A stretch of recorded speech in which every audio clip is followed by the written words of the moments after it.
j'espère que tu vas bien. Moi, c'est Bintou. Ici, on parle de créativité, de développement personnel et de spiritualité. Aujourd'hui, on va aborder le sujet de l'autosabotage.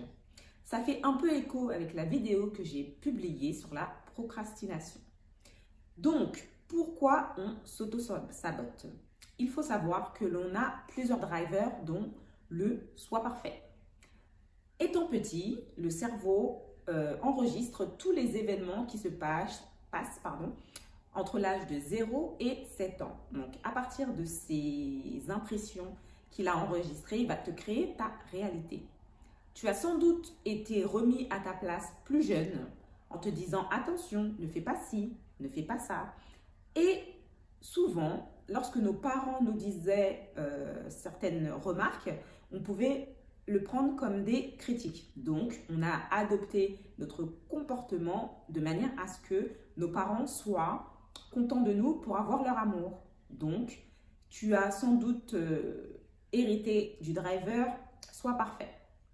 Donc, tu as eu tendance à t'adapter et à aller dans le sens de ce que l'on attendait de toi, ce qui fait que tu as peu à peu perdu ta propre personnalité. Donc, quand on perd un peu confiance en nous, on a tendance à plus écouter les autres que notre propre ressenti ou notre propre intérieur, puisque on est plus focus sur l'extérieur, c'est-à-dire les personnes qui nous sont chères et les remarques qu'ils peuvent nous faire et aussi les jugements. Donc, en fonction de la capacité à juger de ton environnement, eh bien, tu t'adaptes. Donc, quand tu as des projets, tu as tendance à prendre en compte plus leur avis que le tien. Tu vas te baser sur tout ce qu'ils ont dit pour te créer ta propre réalité. Donc, quand tu as des projets, tu vas, dans un premier temps, être content, tu vas te lancer, mais tu as ton ego qui va venir te mettre dans le doute. Et à partir du moment où il a implanté la graine du doute dans ta tête, tu vas commencer à t'auto-saboter par des petites réflexions, par des petites actions qui vont justement te conduire à valider leurs remarques ou leurs jugements. Moi, j'ai un exemple très concret. J'ai voulu postuler à un poste qui, selon moi, n'était pas assez complet par rapport aux compétences que j'avais. Donc, le jour de l'entretien, j'ai complètement cafouillé. J'avais vraiment conscience que je ne parlais pas à la hauteur de mes capacités. J'étais complètement dans l'auto-sabotage. Elle me posait des questions, je répondais à travers. Tout ça, pourquoi? Pour finalement être recalée du poste, puisque je n'ai pas eu la possibilité de montrer quelles étaient mes compétences. Et dans mon cerveau, je voyais complètement que j'étais en mode auto-sabotage, mais j'y arrivais pas. Je me suis rendu compte que je n'avais pas assez confiance en moi pour le poste.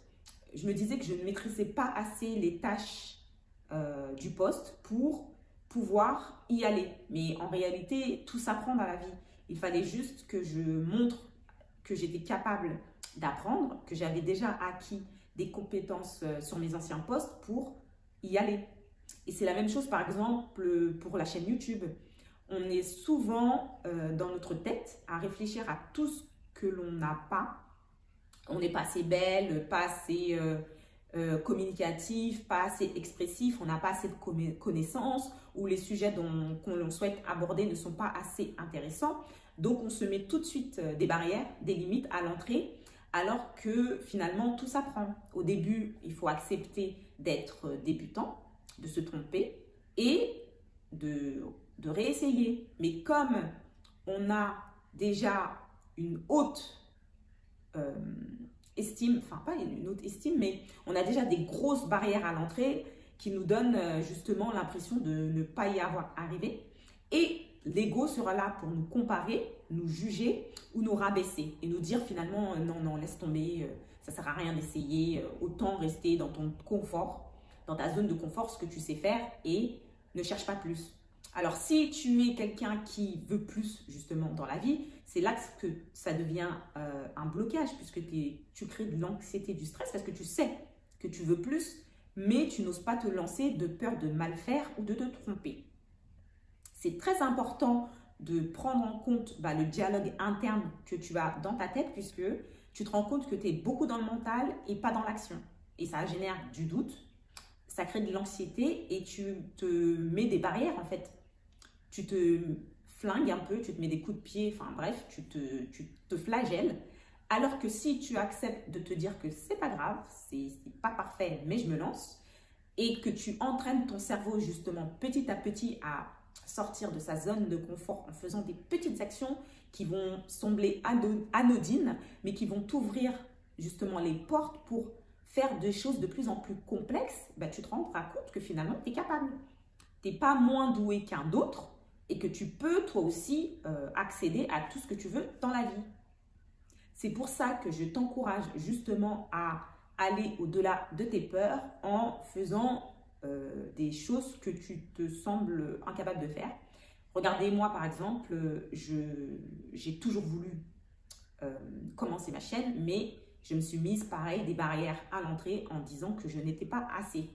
Mais en fin de compte, en me lançant, je me rends compte que j'arrive à parler, j'arrive à développer mes idées et que j'ai encore beaucoup de marge de manœuvre, beaucoup de points d'amélioration, mais c'est en faisant que je me rends compte. Si j'étais restée là dans ma tête à réfléchir, je ne me serais pas rendu compte de tout ça et j'aurais jamais lancé ma chaîne. C'est pour ça que je te recommande vivement de détecter les moments où tu t'auto-sabotes et renverser tes croyances par des croyances qui vont plutôt t'aider à passer au-delà.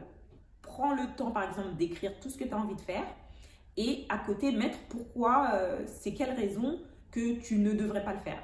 Et en prenant du recul, tu te trouves des faits vraiment concrets pour contrebalancer ces croyances limitantes. Et je peux t'assurer qu'à force de faire ça, tu vas repérer quand ton cerveau il te sabote et tu pourras contrebalancer le tout en lui donnant des exemples concrets de réussite qui vont pouvoir l'apaiser.